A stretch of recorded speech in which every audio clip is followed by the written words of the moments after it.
Hey, what's up? It's been a little while since I've done a video. Me and my wife's been moving, but I wanted to get back on track with doing reviews of just whatever, nothing in particular. I don't want to just stick with new releases or whatever. So just any movie I want to make a review on, I'm gonna do it. I want to start making more. So the first one I want to do with my new setup, it doesn't look too new. This is pretty much the same from where it was, but for me it's new. I have more room and stuff. But for my first movie, I want to do Hereditary. So good. I didn't watch any trailers about this. Of course I'd heard about it. I didn't see it in theaters. I didn't even see it when it came out, like to rent. I didn't like jump up and go get it as soon as it came out on Blu-ray on whatever Tuesday it was. My wife was like, "Oh hey," we were walking through Target. It was like a Saturday. She's like, "Oh, I think that movie looks cool. We should watch it." And I was like, "Oh yeah, that does look cool. Let's get it." Got it. Didn't even watch it that night. Watched it like a week later. And the whole time I watched that movie, I was just sitting like on the edge of my butt, on the edge of the couch, just holding the pillow. It took, every turn it took was so unexpected. You kept thinking, you're like, "Oh, this is what's going to happen." And then it didn't happen. Or you thought nothing was going to happen. And then something insane happened. Or just, it blows what you, like, it just left me speechless when the first time I watched it. I'm watching it right now, actually. I paused it so I could make this, because I was so in the zone. I wanted to make it, I'll just talk about the positives, the stuff I like about it. Toni Collette, of course. I'm sure everybody in every review, everyone's saying that Toni Collette stole the show, was amazing. And yeah, Toni Collette was great. I always liked her and mostly everything that she did. The one movie that I can say that she was in off the top of my head, that was great was The Sixth Sense. She was great as the mom, loved her as that. She's been in a bunch of other roles I've seen her in, but just The Sixth Sense. Sixth Sense is amazing. Her performance in this was fantastic as like a deranged mom slowly falling into like being insane.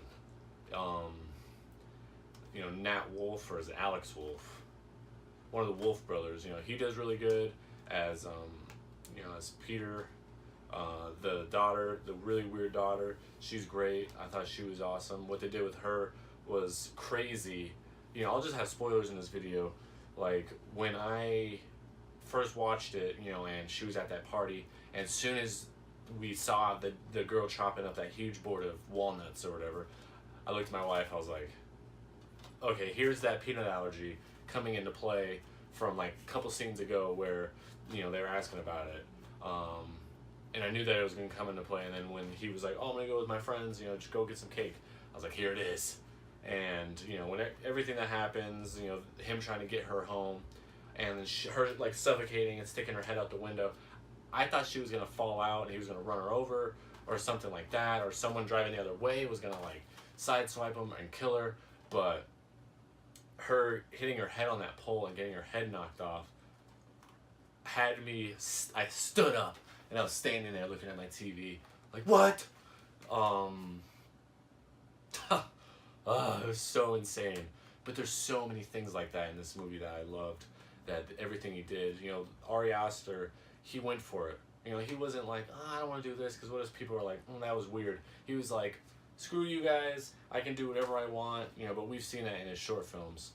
But like some scenes, for example, that he didn't give a shit what people thought, was like the final with Toni Collette cutting her head off, and how she was just floating there, and then her, just that whole scene from, let's go all the way back to when Peter wakes up from smashing his face in class. Even from there, from that scene where Peter's in class and becomes possessed, like, I think even before that is when he like hears that lady Joan like telling Peter to leave his body. So let's say from there all the way to the end was so insane.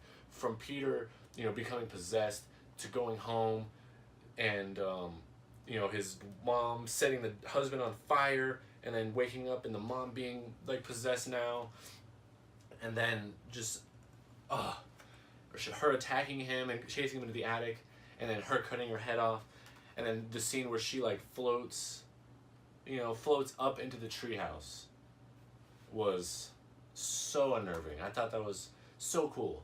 just she was floating like a balloon. I loved it. And just like I said, that whole scene, that whole part was amazing. You know, and then when he goes up, I say he, when Charlie goes up into the treehouse and that Colt is there, and just how it's just a long shot after it shows everything, you know, Charlie's head on fucking Payman's body, and then the grandma's maggoty corpse, and the mom's fresh corpse, and then when it does just a long shot on Peter's face, was amazing. I thought that was great. You know, I'm sure that so many different directors would have did so much different stuff in that, if they would have got to that exact same situation where Peter's in the treehouse, just becoming, or Charlie just becoming Peter, then bringing back this, you know, raising this demon, King of Hell or whatever. Yeah, they could have did so much, but he just kept it long shot on his face all the way until the last like 2 seconds, and then gave us a super wide shot, dollhouse style, Hail Payman, which was great. I thought that was an amazing ending scene. I'm sure there was millions of people who hate that movie just because how weird it was. But talking about the cinematography and the doll shot style, that's one thing I loved about it. I loved every exterior shot we got of the house was, you know, looked like one of her models or a dollhouse. And even the way the lighting was hitting the house, you know, it wasn't like street lights or daylight or whatever. It was like it was getting hit with some studio lights, like you would hit a model with it. Just because I know they made the house look like a model when they made the movie, so that it would be easier to shoot, you know, to be able to go from room to room, to not have to worry about walls and stuff. It was all, which, man, Ari Aster, dude. I'm excited to see what else he comes out with, feature film wise, not his short films. Because, man, I hope they give him a franchise or something, a reboot, some horror franchise, like do Freddy or something. That'd be pretty cool. But I could go on forever about Hereditary. I would recommend everyone to watch this movie. It's great. You might not like it, you might hate it. Like my boss, she had seen it before me, told me about it, said she hated it, said it was the worst movie she'd ever seen. And so that partly was why I hadn't watched it right away, because I was just putting it off. And then finally watching it, I was like, let me never take my supervisor's advice again, because that was terrible. But Hereditary, I don't know if I'm going to do like a ranking system or whatever, but all the movies I'm going to review are just movies that I would recommend. So watch this movie. It was great. So until next time, guys, peace.